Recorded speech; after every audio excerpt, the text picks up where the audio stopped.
Bien.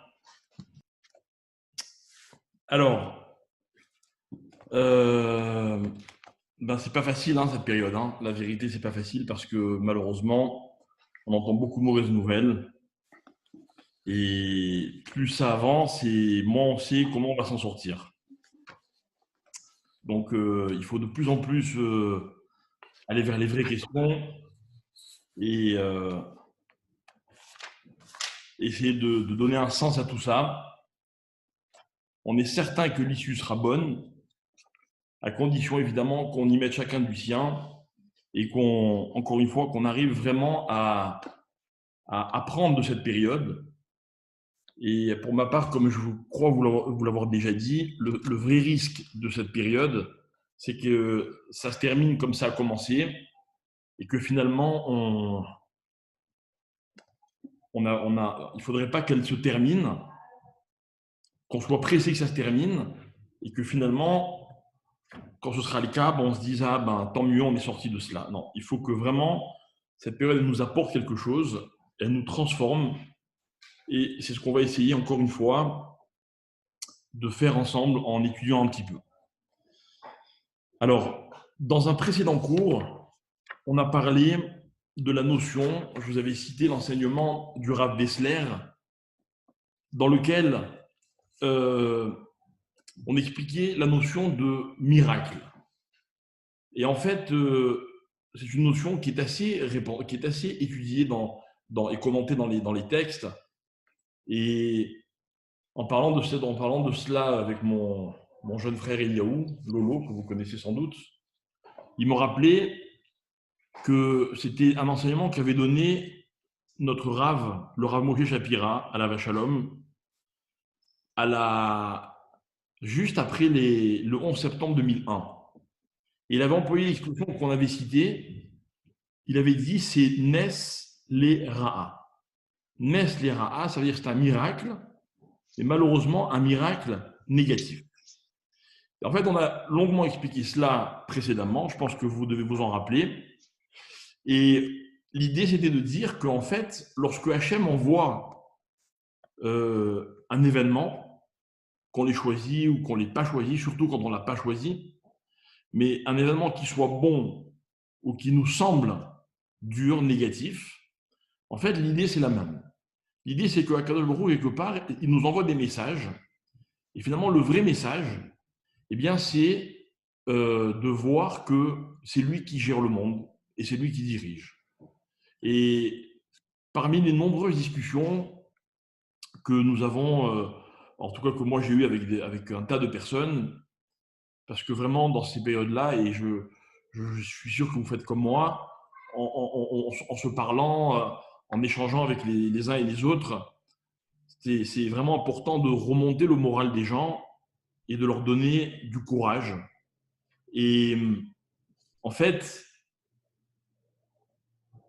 il y a des gens qui sont malades, d'accord, donc vraiment des fois dans des conditions assez dramatiques, avec avec des évolutions positives, des évolutions négatives. Voilà, je connais deux familles à qui on a dit récemment, vite, il faut venir à l'hôpital, il faut voir vos proches pour la dernière fois. Et puis de façon miraculeuse, tout d'un coup, les choses vont évoluer dans le bon sens. Malheureusement, on connaît aussi le contraire. Et puis il y a aussi un aspect financier, matériel dans cette crise, qui est vraiment très difficile à vivre. Autour de moi, par exemple, j'entends sans arrêt des gens me dire, voilà, jusqu'à présent ça allait, j'avais de quoi manger, ma carte bleue, elle passait, mais dans les jours qui viennent, dans les semaines qui viennent, si ça ne s'arrange pas, je ne sais pas ce qui va se passer. Et personne ne sait ce qui va se passer. Il n'y a pas de réponse. Et en fait, je pense que c'est ça la leçon, c'est qu'on est vraiment dans une situation de, de confiance, de émouna, de foi, mais totale. Comme vous le savez, on est à la veille des deuxièmes fêtes de Yom Tov, des deuxièmes fêtes de Pessah. Donc, on va rentrer dans ce qu'on appelle le Shevi'i Shel Pessah, le 7e jour de Pessah. Le septième jour de Pessah, en fait, qu'est-ce qu'il a de particulier? Donc, le premier jour de Pessah, on est sorti d'Égypte, c'était le 15 Nissan.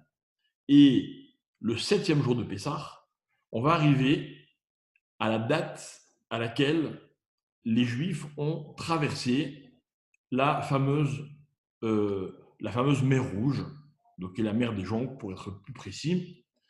Et donc, tout le monde connaît l'histoire. Les Juifs sont sortis d'Égypte, ils sont dans le désert, ils avancent, et voilà que Pharaon regrette. Pharaon réalise tout d'un coup qu'il les a laissés s'échapper, et donc il va les poursuivre. Et la Torah nous raconte que, accompagné de ses meilleurs soldats, des unités de commando, de son armée surpuissante, il va leur courir après. Il va mettre un certain temps pour les rattraper, et voilà que, comme ce soir, donc à la veille du septième jour de Pessah, il a rattrapé le camp, le camp des béné Israël, des Juifs.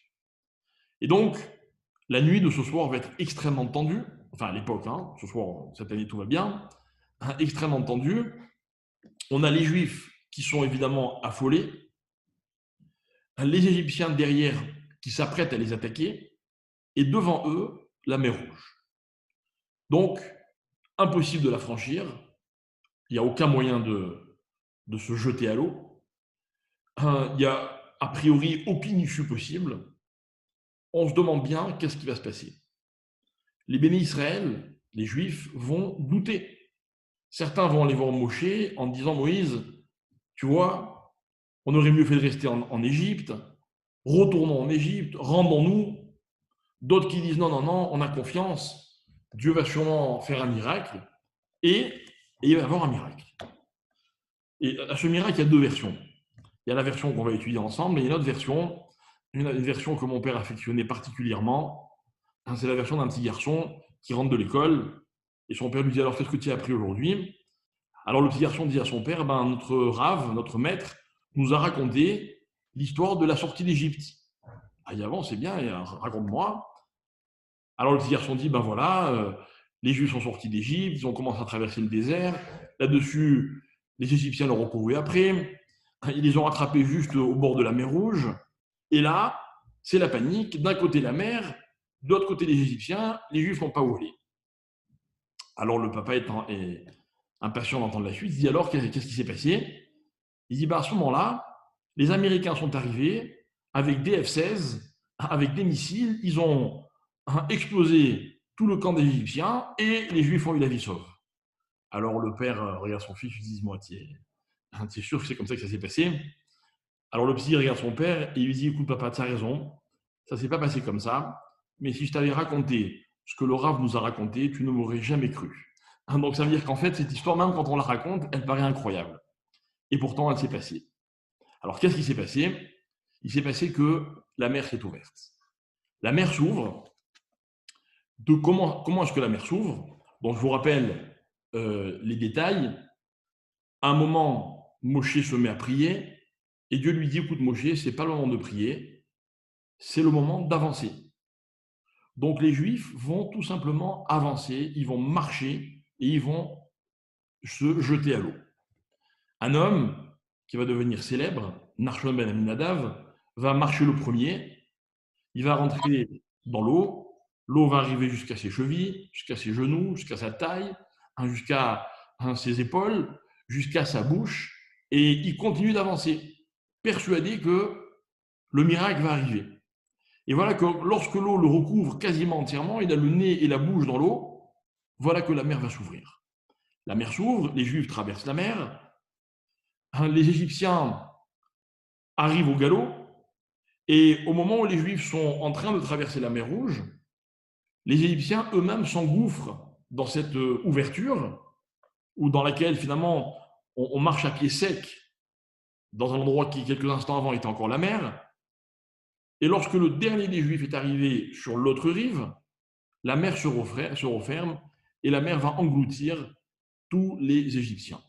Et c'est la fin de l'histoire. On n'entendra plus jamais parler, nous, peuple juif, de l'Égypte, en tout cas de l'Égypte de l'époque. Au moment où la mer se referme et que les Juifs comprennent la grandeur du miracle qui vient d'arriver, la Torah me dit Az Yashir Moshe, ou venez Israël. Les Juifs donc vont se mettre à chanter avec Moshe et le peuple juif. Et là, il va se passer quelque chose d'incroyable, c'est que c'est la première fois, nous dit la Gemara, c'est la première fois que les hommes chantent. Alors, je vous cite le texte. La Gemara dit comme ça, pardon, le Midrash dit, excusez-moi, Miyom shebara akadosh baruch hu et haolam ve'ad she'amdu Israël alayam lo matzinu adam she'amar shira la akadosh baruch hu et la Israël. Donc je traduis, depuis la création du monde jusqu'au moment où les Juifs ont traversé la mer Rouge, nous n'avons jamais entendu un homme chanter une shira, donc un chant, ce chant exceptionnel, à Dieu, donc jusqu'à Israël. Et le Midrash raconte tous les miracles qu'il y a eu précédemment, des miracles avec Abraham, avec Yitzhak, avec Yaakov, et personne n'a chanté. La première fois qu'on entonne un chant, une shira, c'est juste après la traversée de la mer Rouge. Donc, on va essayer d'expliquer pourquoi ce chant et qu'est-ce qui s'est véritablement passé. La mer Rouge, la mer s'ouvre. Incroyable. Qui aurait pu imaginer que la mer allait s'ouvrir? On va expliquer ce phénomène. Les Juifs se mettent à chanter. Incroyable, personne n'avait jamais chanté à Dieu. La notion de chant a toujours existé. Mais personne n'avait loué Dieu par un chant, par une shira, comme c'est arrivé à ce moment-là.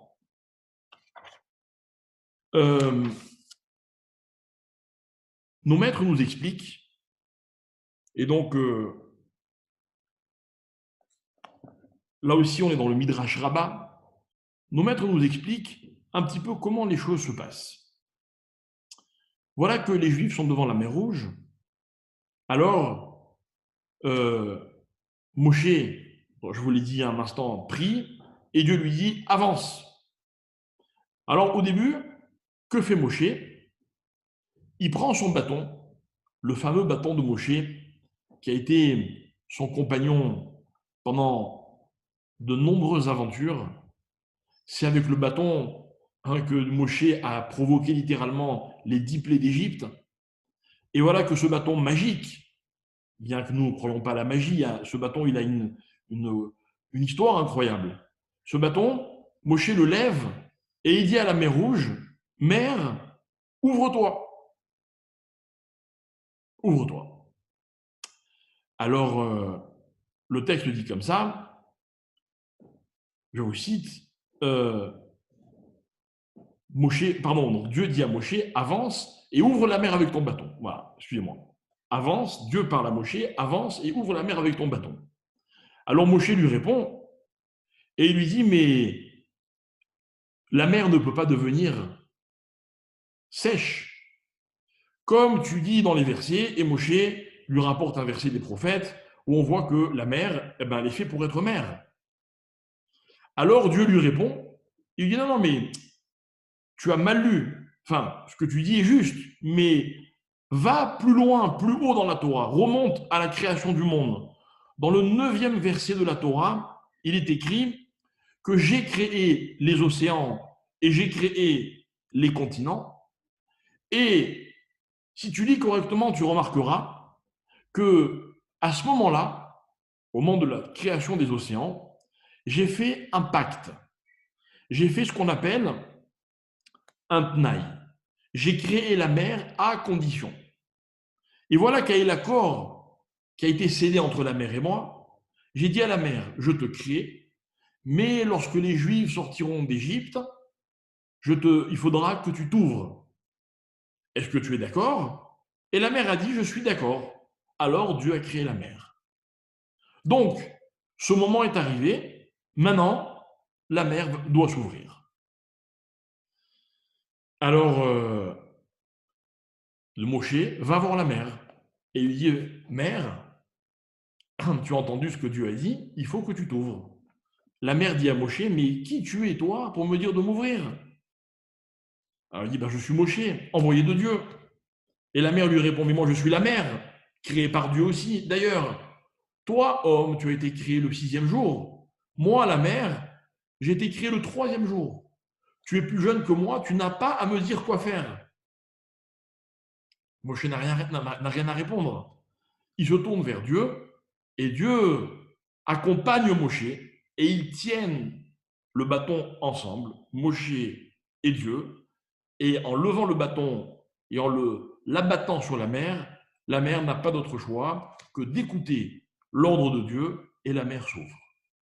Voilà. Avouez que le petit garçon, il n'avait pas complètement tort. C'est qui peut croire à une histoire pareille? La mère, Moshe qui discute avec Dieu, la mère qui discute avec Moshe, qui ne veut pas s'ouvrir. Finalement, la mère n'a aucun respect pour Moshe, elle écoutera seulement Dieu. Comme si, mes chers amis, je vous demande de comprendre, il ne s'agit pas d'un dessin animé, il s'agit de comprendre le rôle de Moshe, le rôle donc de l'homme, du peuple juif, le rôle de la mère qui veut finalement rester dans l'état dans lequel elle a été créée, c'est-à-dire que c'est sa mission à elle d'être mère, c'est son rôle. Elle n'accepte pas de jouer un autre rôle. Et finalement, Dieu qui va être obligé de s'en mêler. Alors je pourrais vous répondre très simplement et vous dire que, en fait, on se rend compte que Dieu est plus fort que tout. Il est plus fort que l'homme, il est plus fort que la nature. C'est lui qui, euh, qui maîtrise, qui domine les éléments, quels qu'ils soient, et on accepterait, et on comprendrait, enfin, ou pas d'ailleurs, mais on dirait, ok, c'est comme ça. Alors évidemment, on ne s'est pas réunis pour que je vous dise juste cette chose-là, on va essayer d'aller un petit peu plus loin. On va essayer de se rendre compte que finalement, il y a discussion entre l'homme et la nature. Voilà où va se situer notre réflexion. La discussion entre l'homme et la nature. L'homme revendique l'obéissance de la nature et la nature lui explique que dans l'ordre, dans la chronologie des choses, l'homme a été créé en dernier, c'est donc à l'homme d'accepter les lois de la nature. C'est une question qui n'a rien de philosophique, mais je vous la pose, mes chers amis. Qui doit écouter qui? Est-ce que l'homme doit accepter les lois de la nature ou est-ce que la nature doit se plier à l'ordre que lui donne l'homme? La nature a un argument. La nature dit à l'homme, j'étais là avant toi. Et c'est vrai. Et c'est vrai, mes chers amis, que la nature était là avant nous. Que Dieu a créé un monde parfait et que lorsque le monde était quasiment parfait, Dieu a rajouté l'homme. Est-ce que le monde aurait pu exister sans l'homme ou pas? C'est un débat qu'on aura jusqu'à la fin des temps. Personne ne peut savoir. En tout cas, la nature était là avant. Argument massu de la nature. Vient l'homme et il répond autre chose. Il dit non, mais Dieu voudrait que. Alors la nature dit ok, mais c'est pas à toi de me le dire. Donc, oublions un petit peu un instant l'histoire de la mer Rouge. Pourquoi cette réflexion est intéressante? Cette réflexion, elle implique l'idée suivante. Elle implique qu'on n'a pas le choix dans la vie que de respecter. Alors, moi, je ne suis pas spécialement militant écologique, ok, parce que je n'estime pas que les arguments des écologiques ont comme on va dire, comme idéologie le respect profond de la nature, parce que finalement, respecter un élément, c'est comprendre quel est son rôle. Respecter un élément, c'est comprendre quel est son rôle. Je ne respecte pas les choses pour ce qu'elles sont, mais pour le rôle qu'elles sont censées jouer. Aider quelqu'un, admettons que la discussion se situe entre deux individus. Aider quelqu'un à être, ce n'est pas lui donner la possibilité d'être ce qu'il veut, mais c'est l'aider à être ce qu'il doit être. Quand j'éduque mes enfants, je ne leur demande pas toujours ce qu'ils ont envie, ce dont ils ont envie, ce qu'ils veulent. Je m'efforce de leur apprendre à être ce qu'ils sont censés être. C'est leur rôle. Je me définis, moi, à travers un rôle, non pas à travers la volonté de ce que je voudrais être.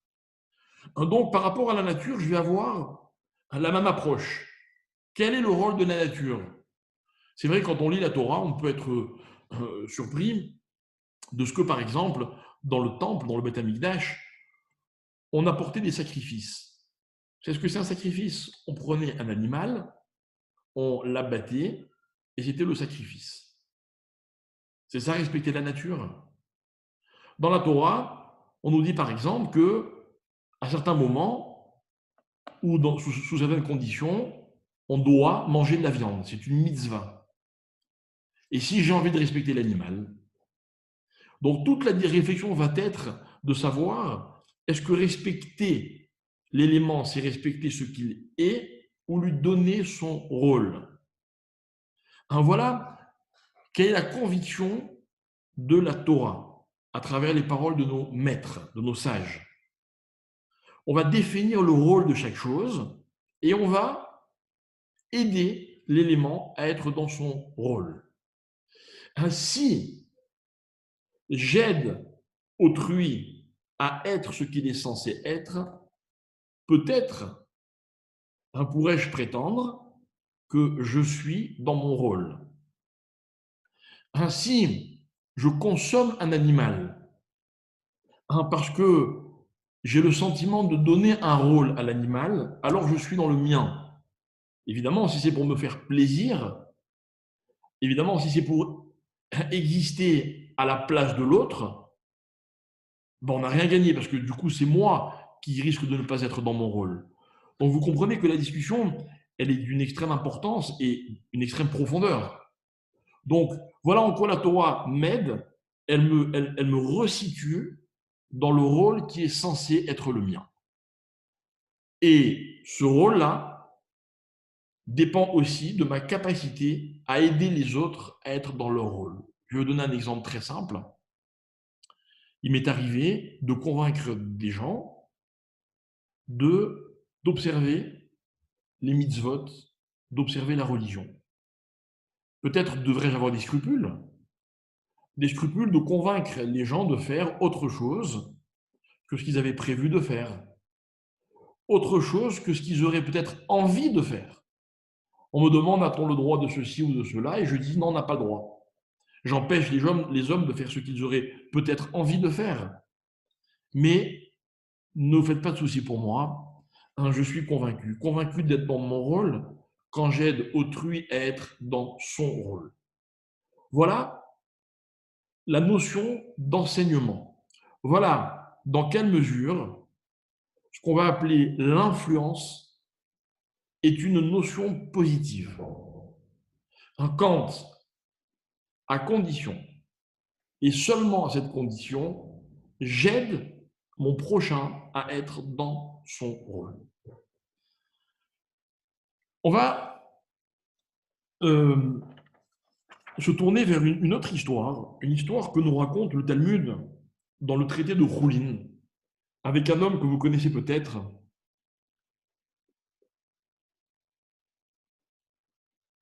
J'avais fait la bracha avant le shiur. Dans le traité de Choulin, page 7, la Gemara nous raconte l'histoire d'un homme qui s'appelle Rabbi Pinchas ben Yair. Rabbi Pinchas ben Yair était un maître du Talmud, de la Mishnah plus exactement.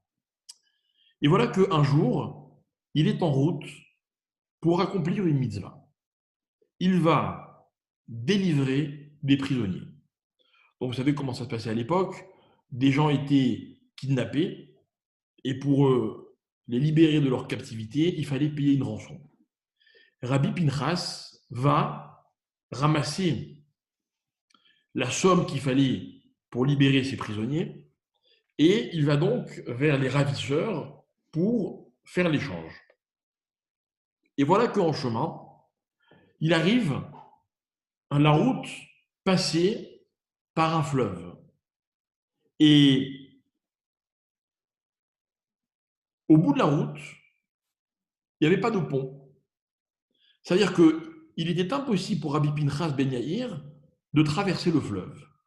Le courant était trop fort, donc il risquait d'être emporté. Il ne pouvait pas y aller à la nage. Il n'y avait pas de pont. Rabbi Pinchas était bloqué. Mais Rabbi Pinchas était très embêté parce qu'il allait pour faire une mitzvah. Donc la Gemara nous dit, à Marley, incroyable, Rabbi Pinchas se met à parler au fleuve et il lui dit, laisse-moi passer. Laisse-moi passer. Le fleuve en question, dit la Gemara, s'appelait Guinaï. Vous voyez, donc on ne nous fait pas cadeau des détails. On nous dit même où ça se passe. Donc, Rabbi Pinchas dit à Guinaï, au fleuve, laisse-moi passer. Vous imaginez un homme qui va traverser la Seine et qui va dire, Seine, laisse-moi passer. Mais comment est-ce que le fleuve peut laisser passer Rabbi Pinchas? Il faut que le fleuve interrompe son cours, que les eaux s'arrêtent. Alors, le fleuve lui fait la réponse suivante. Il dit, pourquoi veux-tu que je m'arrête? Il lui dit, toi, tu vas faire la volonté de ton Créateur. Tu vas accomplir cette magnifique mitzvah qui consiste à sauver des prisonniers. Veani, olech la sotretson konim, il dit, mais moi aussi. Lorsque Dieu m'a créé, il m'a demandé de couler, de poursuivre mon cours. Donc en quoi est-ce que toi tu veux faire est mieux que ce que moi je veux faire, que ce que moi je suis en train de faire? Vous savez, mes chers amis, quand on fait une mitzvah, on ne doit pas s'interrompre pour faire une autre mitzvah. Aosek be mitzvah, patour mina mitzvah. C'est une règle bien connue. Je fais une mitzvah, ben, du coup, je suis exempté d'en faire une autre. Ok? Il y avait un homme, raconte les Chachamim, qui était chez lui à la maison, et puis il avait son tzitzit qu'il portait en permanence, comme on est censé le faire. Et voilà que on tape à la porte, et il ouvre la porte, et c'est un pauvre qui vient lui demander de la tzedaka. Alors, il dit, donne-moi la tzedaka, et le Rav lui répond, il dit, écoute, je suis désolé, mais je suis en plein en train de faire une mitzvah, je suis en train de porter mon talit, mon tzitzit, à osek ben mitzvah, pas ton mina mitzvah. Comme je fais une mitzvah, je suis exempté d'en faire une autre. Laisse-moi tranquille. Vous en pensez quoi? On a trouvé la parade, magnifique. Certains vont jusqu'à dire, c'est pour ça qu'on met des mezuzot à notre porte. Comme ça, si quelqu'un vient nous embêter, on lui dit, écoute, je suis en train de faire une mitzvah, je ne suis pas obligé de te répondre. Bon, Tosfot va expliquer que pas du tout. Quand on est en train de faire une mitzvah et qu'on n'est pas obligé de s'interrompre pour en faire une autre, on n'est pas exempté de la mitzvah. Puis on va proposer d'autres explications. On va dire qu'il y a des mitzvot qui sont limitées dans le temps. Donc, une fois qu'on les a faites, on peut passer à autre chose. On va proposer encore une autre explication. Une explication selon laquelle il y a des moments. Maintenant, la mitzvah, c'est de faire cette chose-là. Ok, imaginez que le soir du Seder, quelqu'un prenne un livre de Torah et se mette à étudier. On va dire non, c'est pas le moment d'étudier. C'est le moment d'aller raconter la Haggadah. Bon. Bref, revenons à notre histoire. Donc, le fleuve dit à Rabbi Pinchas, toi, tu veux faire une mitzvah. Moi aussi, je suis en train de faire ma mitzvah. Je suis en train de réaliser la volonté de mon Créateur. Et ajoute le fleuve dit à Rabbi Pinchas, d'ailleurs, toi, tu vas essayer de racheter les prisonniers. Qui dit que tu vas arriver à destination? Qui dit que tu vas pouvoir aller au bout de ta démarche? Alors que moi, en coulant, je suis en train de faire ce que Dieu veut. Donc, il a un avantage sur lui. Moi, c'est sûr. Toi, c'est pas sûr. Bari Shema, Bari Adif, pour ceux qui connaissent l'expression. Apparemment, Rabbi Pinchas est coincé. Alors, Rabbi Pinchas va sortir l'artillerie lourde. Rabbi Pinchas perd patience et il dit au fleuve, il dit, écoute-moi bien, ou tu me laisses passer, ou alors je fais en sorte que plus jamais tu n'aies la moindre goutte d'eau dans ton lit. Je t'assèche définitivement. Le fleuve arrête de faire le malin, il arrête de discuter, et tout de suite, le cours du fleuve s'arrête et Rabbi Pinchas traverse le fleuve. D'accord? Vous avez compris? On ne discute pas avec Rabbi Pinchas. On ne discute pas avec les Chachamim. Quand un maître dit quelque chose, c'est quoi un maître? Un maître digne de ce nom, c'est un homme qui a compris le rôle qu'il est censé faire jouer aux autres. Rabbi Pinchas, il est là pour faire une mitzvah. Et il va expliquer, mais ça on va le développer ensemble, au fleuve, qu'il doit le laisser passer, qu'il doit le laisser accomplir sa mitzvah. Vous comprenez, mes chers amis, c'est un petit peu, c'est un peu culotté la démarche de Rabbi Pinchas. Imaginez, je vais voir quelqu'un et je lui dis, voilà, tu dois m'aider à faire cette mitzvah. Voilà, imaginez, un jour, un rabbin tape à votre porte, il dit, écoute, j'ai besoin de 100 000 euros. Il dit, pourquoi? Il dit, parce que je devrais faire telle mitzvah. Et vous lui répondez, il dit, écoute, c'est bien, tu fais ta mitzvah, moi je fais la mienne. Non, non, non, je t'impose, tu dois m'aider à faire cette mitzvah. Vous acceptez l'argument? Personne n'acceptera. Qui tu es, toi, pour me dire ce que je dois faire? Réponse, quand on est Rabbi Pinchas Ben Yair, quand on est un maître digne de ce nom, on est conscient, on comprend que la volonté de Rabbi Pinchas, c'est de me mettre dans mon rôle.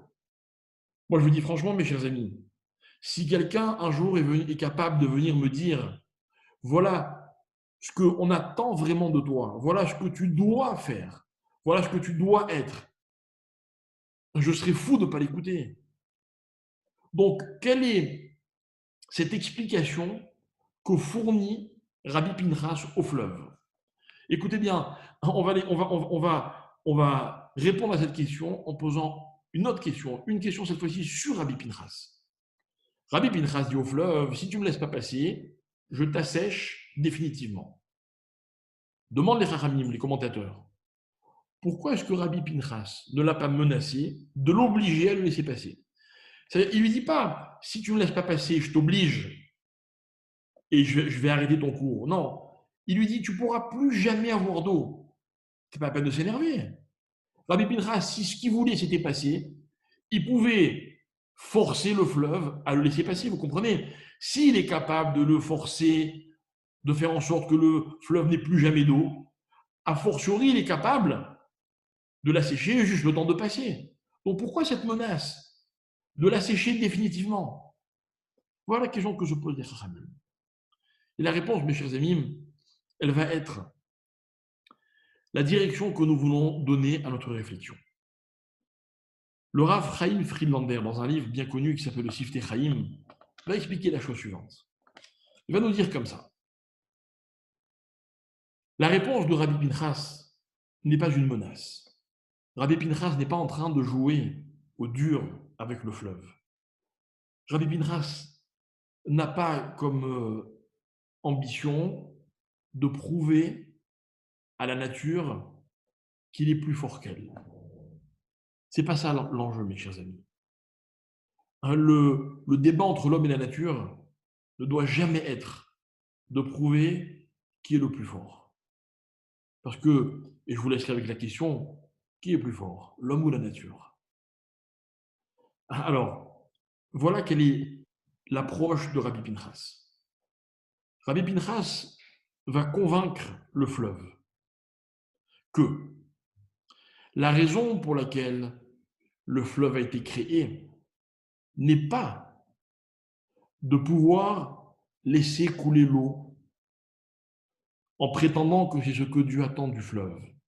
Non. Rabbi Pinchas va convaincre le fleuve que la raison même de son existence, c'est de l'aider à accomplir la mitzvah. Mes chers amis, les éléments de la nature, voilà la conviction d'un juif. Les éléments de la nature n'ont de sens, n'ont de raison d'être, si ce n'est d'aider le juif à faire la mitzvah. C'est très prétentieux, je sais, j'assume, mais je vais expliquer.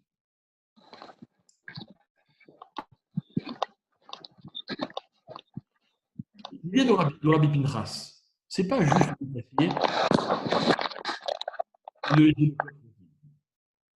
l'idée de Rabbi Pinchas, c'est de dire comme ça.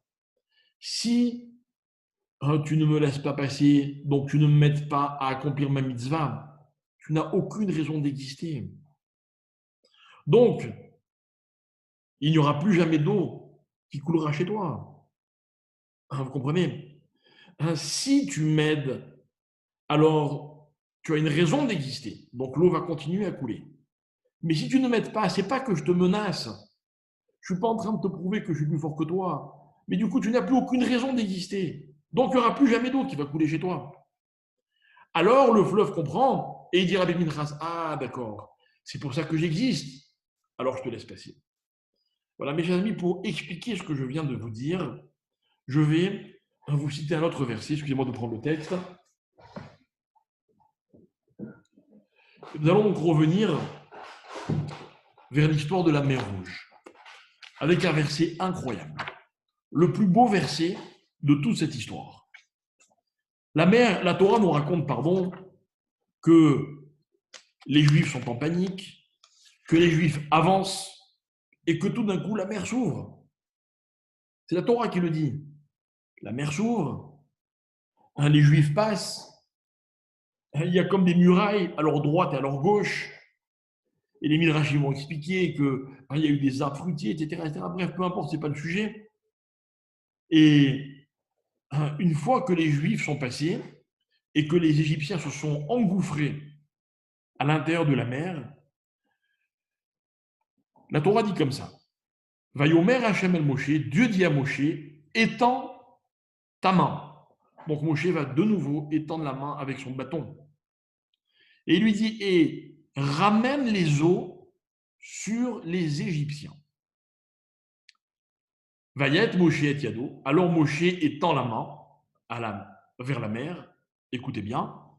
Vayachov Ayam. Et littéralement, la mer est revenue. L'ifnod boker, au petit matin. Les éthano à sa situation, à son état originel. Alors les Égyptiens se sont noyés. Je répète, Moshe a levé la main vers la mer et les eaux, au petit matin, sont revenues à leur état originel. D'abord, il faut savoir que cette histoire de mer Rouge, elle a duré toute la nuit. C'est la raison pour laquelle certains ont l'habitude, et c'était l'habitude qu'avait mon père quand il était en bonne santé, d'étudier tout au long de la nuit du 7e jour de Pessah.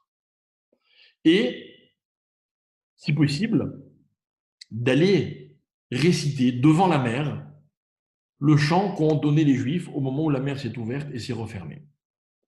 Et c'est un minhag que mon père a toujours eu.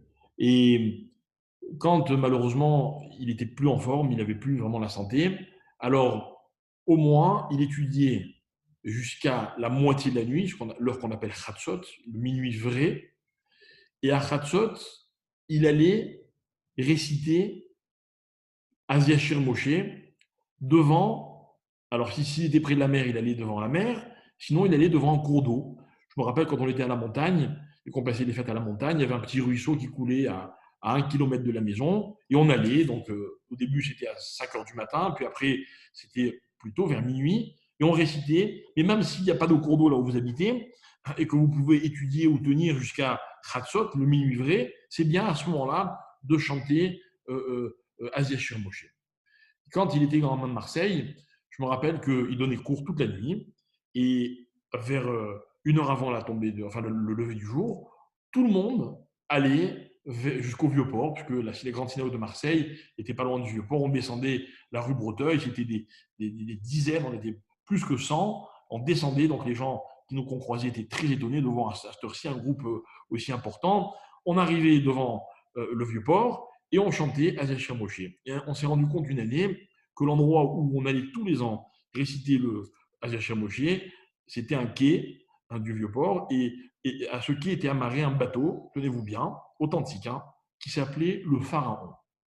Voilà. Et on chantait devant le Pharaon, on chantait Aziashir Moshe, et ce Pharaon n'a jamais coulé. Voilà. Pourtant, on a fait tout ce qu'on pouvait.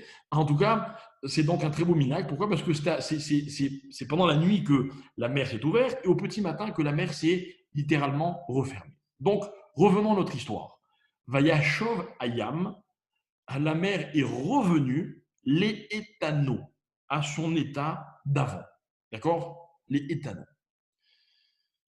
Nos maîtres vont dire dans la Guémara, écoutez bien, c'est très important. Ils vont dire comme ça. Ne dis pas les éthanaux, donc ne dis pas que la mer est revenue à son état, mais dis l'itnao. Donc c'est un jeu de mots, on intervertit des lettres.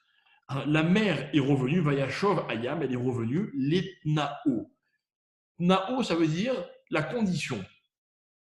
Ça veut dire, rappelez-vous ce qu'on a dit tout à l'heure. Lorsque Dieu a créé la mer, il a créé à condition. Il a dit, je te crée, mais quand les Juifs devront traverser la mer Rouge, tu t'ouvriras. Donc la mer s'est ouverte et la mer s'est refermée. Et quand elle s'est refermée, allusion du verset, la mer est revenue à sa condition. La condition qui avait été acceptée par la mer entre Dieu et la mer. Donc, je répète, lorsque la mer se referme, on fait allusion à cette condition suspensive, puisque soit la mer acceptée, soit la mer n'était pas créée. Question technique. Question technique. On aurait dû parler de cette condition, non pas au moment où la mer se referme, mais au moment où la mer s'ouvre. Pourquoi on fait allusion à cette condition quand la mer se ferme, pardon, c'est-à-dire quand la mer revient à son état? Mais la condition entre la mer et Dieu, c'était pas qu'elle se ferme, c'était qu'elle s'ouvre. Or, quand elle s'est ouverte, on ne fait pas allusion à cette condition. Est-ce que tout le monde a compris la question? On va dire que oui. Ok? Bien. Alors écoutez, mes chers amis, parce que c'est dans la réponse qu'on va atteindre, si je peux dire, l'objectif que nous nous sommes fixés. Nos maîtres nous disent comme ça. Écoutez bien. La condition entre Dieu et la mer, l'accord qu'il y avait entre les deux, n'était pas que la mer s'ouvre. Vous savez pourquoi? Parce que la mer s'ouvre, c'était tout à fait normal. Explique. Normal parce que c'était sa raison d'être. Parce que les éléments de la nature ont été créés pour que Dieu, à travers le peuple juif, puisse être présent sur terre. Quand les éléments de la création, de la nature, m'aident à découvrir Dieu, à faire les mitzvot, mais mes chers amis, c'est la raison pour laquelle ils existent, ils sont dans leur rôle. C'est pour ça qu'ils ont été créés. Je vous dis la vérité, mes chers amis, je le dis, je l'assume, j'ai aucun complexe. Je comprends qu'on ne veut pas mettre de chaussures en cuir, parce qu'on est des amis des animaux, mais moi, tous les matins, évidemment, à part pendant les fêtes, je mets mes téfilines. Mes téfilines, vous savez ce que c'est? C'est de la peau de bête. Et on risque de me dire, mais t'as pas honte? Et je lui répondrai, non, j'ai pas honte. Vous savez pourquoi? Parce que, comme toutes les vaches doivent envier celle grâce à laquelle je peux mettre mes téfilines tous les jours, donc celle qui est complètement dans son rôle. Quand je pense à toutes celles qui regardent passer les trains ou qui pèsent tranquillement dans les prés sans finalement donner de sens à leur existence, on est dans une autre dimension. Ça veut dire que quand la nature accomplit la volonté de Dieu, elle aide les hommes à accomplir la volonté de Dieu. La nature est dans son rôle. Donc, l'accord entre Dieu et la mer, ce n'était pas que la mer s'ouvre, écoutez bien, c'était que la mer se referme. Imaginez 5 minutes, on est la mer Rouge. On est la mer Rouge, on a été créé un 3e jour de l'an 1 et on attend impatiemment ce moment où notre vie va prendre son sens. Ce moment où, contre toute attente, on va s'écarter pour laisser passer le peuple juif. Vous imaginez l'excitation de la mer Rouge quand les Juifs campent devant elle et que les Égyptiens arrivent au loin. Elle va enfin se réaliser, cette mer. Et voilà que ce jour arrive, et la mer s'ouvre, et les Juifs passent. Et la mer a atteint le maximum de ce qu'elle pouvait être. Elle s'est réalisée. Et puis on va lui demander de se refermer. Mais en se refermant, la vie de la mère va reprendre un cours tellement banal. Et voilà que jusqu'à la fin des temps, la mer ne va plus qu'être une mer normale, avec des vagues qui vont, qui viennent. Bon, certains qui vont quand même faire le mivé dans la mer de Eilat, j'en connais moi qui l'ont fait. Ok, mais c'est fini. La vraie réalisation, elle est derrière elle. Un sous-entendu, est-ce que la mère avait envie, après avoir fait une chose aussi exceptionnelle que celle d'aider les Juifs à fuir l'Égypte? Elle a sauvé la vie du peuple juif. Est-ce que la mère a envie de redevenir à ce qu'elle était avant? Et la mère n'a pas envie. Alors, vont expliquer nos Chachamim, c'était là le marché qui a été conclu entre Dieu et la mère.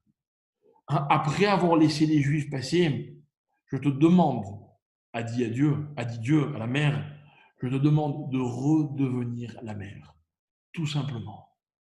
Parce que mes chers amis, de temps en temps dans l'histoire, il se passe des choses extraordinaires. Et je crois que la nature, quand elle accomplit des choses extraordinaires, elle vit ça avec tellement d'intensité. Elle est dans son rôle. Elle permet à Dieu de s'imposer. Elle n'a plus envie, la nature, de redevenir comme avant. Voilà pourquoi Dieu, avant même qu'elle soit créée, il a fallu qu'il mette les choses au clair. Et c'est toute la discussion qui est entre le fleuve et Rabbi Pinchas. Le fleuve, c'est pas qu'il n'a pas envie de s'ouvrir. C'est qu'il se dit, mais quoi, après, il va se passer quoi quand je me serai ouvert?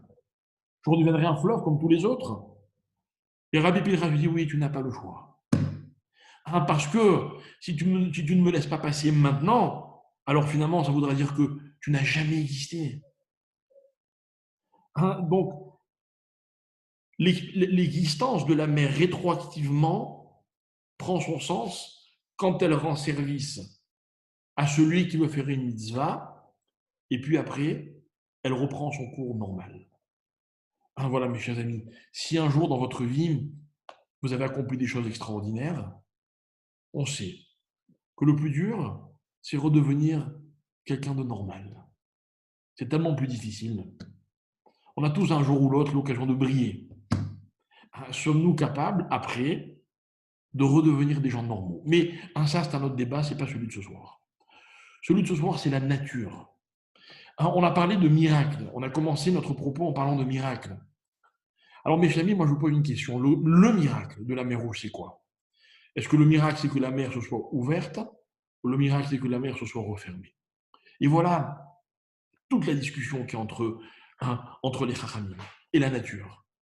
Et vous savez, on dit dans la Guémara que le mariage procède du même miracle que la mer Rouge. Et on se demande dans les textes pourquoi est-ce qu'on compare l'un et l'autre. Et l'idée, mes chers amis, c'est que finalement, la mer Rouge va se réaliser, c'est-à-dire elle va permettre à un phénomène de trouver son sens de la façon la plus inattendue. J'explique parce que je voudrais aller jusqu'au bout de mon idée et j'aborde avec ça ma conclusion. Qu'est-ce que c'est qu'un miracle? Un miracle, ce n'est pas une alternative. Un miracle, c'est précisément la tournure la plus impossible d'un événement. Et plus c'est impossible, et plus c'est un miracle. Donc lorsque les Juifs sont devant la mer Rouge, on peut penser à tout sauf à l'ouverture de la mer Rouge. On aurait pu imaginer que les Égyptiens regrettent. On aurait pu imaginer que tout d'un coup, je ne sais pas moi, une flotte de bateaux arrive. On aurait pu imaginer les Américains, ce que vous voulez. Tout sauf que la mer s'ouvre. C'est précisément ce qui va se passer. Magnifique, non? Très bien. Un mariage, c'est pareil. Un mariage ne marchera que, écoutez bien, que précisément quand les choses se passent de la façon dont on attend, de la façon que l'on attend le moins. Vous savez, les gens se marient souvent parce qu'ils croient se correspondre. Ils croient avoir trouvé un conjoint qui s'adapte complètement au projet qu'ils ont par rapport à la vie. Et moi, je viens et je lui dis, vous savez ce que c'est un couple réussi? C'est le contraire. C'est quand finalement, on est deux univers qui s'entrechoquent, il y a une espèce de confrontation, et malgré tout, on arrive à fonder un foyer. On arrive à faire durer un couple. On arrive à exister malgré cette confrontation. Parce que c'est vrai, c'est quoi un mariage? Un mariage, c'est, pour, on va dire, l'un des conjoints, c'est la possibilité d'exister face à quelqu'un qui l'oblige à être autre chose. C'est vrai, moi, quand j'étais célibataire, je ne pensais pas du tout devoir donner de mon temps comme je suis obligé de le faire en tant que marié. Je ne pensais pas du tout devoir renoncer à plein de choses comme j'ai obligé de le faire en tant que marié. Mais j'ai face à moi une personne qui m'oblige et je n'ai pas le choix. Je n'aurais jamais cru que c'était possible. Comme je dis toujours, ce qui fait très peur dans un mariage, ce n'est pas l'autre, c'est soi-même. Moi, je sais pourquoi les gens ne se marient pas. Je ne sais pas si vous connaissez, moi, j'en connais plein des célibataires endurcis. Endurcis ou plutôt en panique. C'est pas qu'ils ont peur de ne pas trouver la bonne personne, c'est qu'ils ont peur de ne pas être la bonne personne. Parce que statistiquement, c'est impossible. Mais il faut y croire. De la même manière que le miracle de la mer Rouge était la solution la plus inattendue, eh bien, dans un couple, la réalisation elle se fait selon cette même logique. Mais je vais plus loin, en vous disant que le vrai miracle, ce n'était pas que la mer s'ouvre, mais que la mer se referme.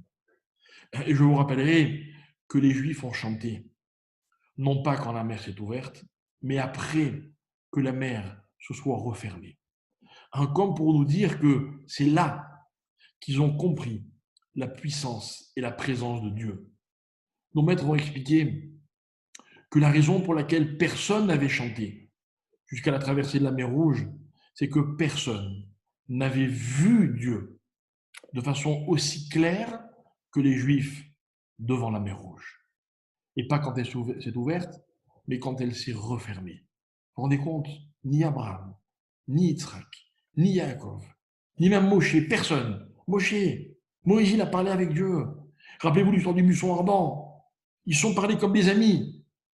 Mais un Dieu, finalement, n'avait pas été aussi accessible qu'au moment de l'ouverture et de la refermeture de la mer Rouge. Voilà pourquoi les Juifs ont chanté, parce que le chant, et c'est ce que nous expliquions une fois précédente, le chant, c'est l'expression qui va au-delà des mots. Le chant, la mélodie, c'est une dimension rajoutée aux mots. Vous pouvez lire les paroles d'une chanson, mais si vous n'avez pas la mélodie, vous n'avez pas ce qui véhicule l'émotion. L'émotion, c'est ce qui transcende la parole, c'est ce qui transcende le verbe. Voilà pourquoi les Juifs ont chanté. Parce qu'ils avaient devant eux la nature et la mélodie, ce qui permettait de transcender la nature. Parce que, mes chers amis, notre rôle en tant qu'homme, en tant qu'être humain, en tant que juif, c'est de donner à la nature le rôle qui est le sien. C'est ce qu'elle attend de nous. Alors voilà comment je voudrais conclure, mes chers amis. Je voudrais conclure en vous disant, en vous redisant, que la période dans laquelle on se trouve est une période de miracle. Miracle parce qu'on est dans un phénomène qui dépasse complètement tout ce que les hommes auraient pu imaginer. Miracle positif ou miracle négatif? Rappelez-vous notre réflexion qu'on a rappelée au début du cours. Beaucoup vous diront miracle négatif, tant de souffrance, tant d'angoisse, un temps de chamboulement, tant d'incertitude. C'est vrai. Mais on l'avait expliqué que si par ce miracle, la présence de Dieu est dévoilée, les choses deviendront positives, ça dépend de nous maintenant. Mais je voulais vous rassurer. Je voulais vous rassurer parce que dans l'attente de savoir quand les choses vont revenir à la normale. Parce que, avouons-le, c'est ce qu'on attend tous. On attend tous les déclarations du chef de l'État, où que vous soyez, qui va nous dire, voilà, comment on va revenir à la normalité. Voilà comment va s'articuler la fin de ce confinement, de cette période. Alors, mes chers amis, je voulais que vous compreniez cette chose-là, cette dernière chose, ou plutôt c'est une synthèse de tout ce qu'on vient de dire. C'est que il y a comme une espèce de promesse. Il y a un miracle. Le miracle aujourd'hui, c'est la situation dans laquelle on est. À l'époque de la traversée de la mer Rouge, c'est que la mer Rouge s'ouvre. J'ai une question à laquelle je ne vous donnerai pas de réponse. C'est votre réflexion qui m'intéresse. Au moment où la mer Rouge est ouverte, est-ce que pour les Juifs, ça semblait être un bon miracle ou un mauvais miracle? Est-ce que l'inattendu, l'imprévisible, est-ce que le phénomène qui dépasse complètement notre perception, notre compréhension, est-ce que ça peut être un bon miracle? Est-ce que les Juifs n'auraient pas préféré que les choses se passent avec plus de normalité? Est-ce que la venue du Mashiach sera un phénomène tout en douceur, comme on a envie qu'il se passe, ou dans une espèce de brutalité et de soudaineté? Bon, on ne sait pas. Sera-t-il bon ou mauvais miracle? Je ne sais pas. Mais je vais jusqu'à la fin de l'histoire. Et la fin de l'histoire, c'est que la mer s'est refermée. Écoutez bien, mes chers amis, je ne suis pas prophète, et encore moins quelqu'un qui vous fait des promesses, quand je ne maîtrise pas. Mais le texte nous dit que la mer s'est refermée, que la nature est redevenue nature, que le monde est revenu et retourné à la normalité, et que c'était un plus grand miracle que le premier. Que finalement, la nature est l'ami de l'homme, mais à une condition, c'est que le monde chante, c'est que les hommes réalisent de la grandeur du miracle, de la présence de Dieu. C'est-à-dire que la mer a pu se refermer parce que les Juifs avaient compris que c'est Dieu qui maîtrisait les éléments. Et que, alors, la mer est revenue vers le marché qu'elle avait conclu avec Dieu. La mer est revenue au petit matin. Pourquoi au petit matin? L'ifnot boker. Au moment où, tout d'un coup, la lumière arrive. Au moment où on arrive à déchiffrer les éléments. C'est quoi la lumière, mes chers amis? La lumière, c'est la compréhension. Vous savez que quand on dit le schéma, après le schéma, on dit deux textes. Un le matin, un le soir. Après le schéma du matin, on dit Emet Veyatsi Kayam. Quand on est dans la lumière, quand on a réalisé de la présence de Dieu, on a dit le schéma, alors les choses sont claires. Yatsiv, Nachon, Kayam, pour les hébraïsants qui sont parmi nous. Par contre, lorsqu'il fait nuit, après le schéma, on va dire Emet Ve'emuna. On est dans la foi. La foi, la confiance. C'est justement quand on est dans l'incertitude, dans l'obscurité. Alors là, on a besoin de faire confiance. Mais à un moment de l'histoire, le jour va se lever. Voilà comment tous les prophètes nous racontent la fin des temps. La lumière va revenir. Les hommes vont comprendre. Et vous voulez que je vous dise quelque chose? Plus vite les hommes comprendront, et plus vite le jour se lèvera. Et lorsque le jour se lèvera, alors la nature redeviendra normale. On a tous envie de savoir quand on va pouvoir reprendre le cours de nos vies. Quand est-ce qu'on va pouvoir retourner à nos occupations, prendre des avions? Ça paraît être un miracle. Pourra-t-on aller en vacances cet été? Nos enfants pourront-ils finalement retourner à l'école et nous avoir un peu la paix? Personne ne peut savoir. Mais ça va arriver, comme c'est arrivé au moment de la traversée de la mer Rouge. Et ce sera un miracle qui sera plus grand que le premier. Mais ça n'arrivera que lorsque les Juifs auront compris que c'est Dieu qui maîtrisait les éléments. Et mes chers amis, je peux vous dire une chose, c'est que pour l'avoir fait plusieurs fois avec mon père, quand vous vous retrouvez devant la mer, alors qu'il fait encore nuit, mais que le jour va se lever d'un instant à l'autre, vous vous demandez presque, est-ce que la mer pourrait s'ouvrir à nouveau? C'est-à-dire, vous avez donné au miracle une réalité. Et c'est ça croire, mes chers amis. Croire, c'est pas compter sur un miracle, c'est considérer que le miracle fait partie de la réalité. Finalement, c'est ça le mariage, vous comprenez? Le mariage, c'est qu'il y en a plein pour qui ça ne marche pas, mais pour moi, ça va marcher. J'y crois. Peut-être c'est un miracle, c'est pas grave. C'est pas que je compte dessus, je vais tout faire pour que ce soit le cas. C'est ça la conviction. Et puis finalement, un mariage qui fonctionne, ça paraît être la chose la plus naturelle du monde. Vous comprenez? C'est ce mélange de normalité et de surnaturel. C'est la mer qui s'ouvre et la mer qui se referme. C'était ça le marché entre Dieu et la nature.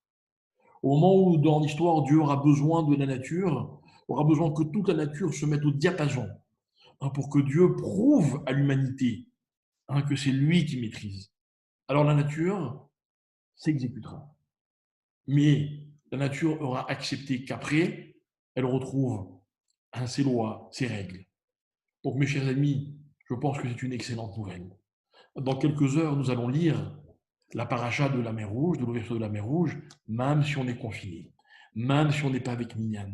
On va prendre ce texte dans la paracha de Béchalach et on va lire que la mer s'est ouverte avec beaucoup d'émotion. Et on va lire que la mer s'est refermée et que le peuple juif a chanté. Et on va dire à Dieu, on a compris.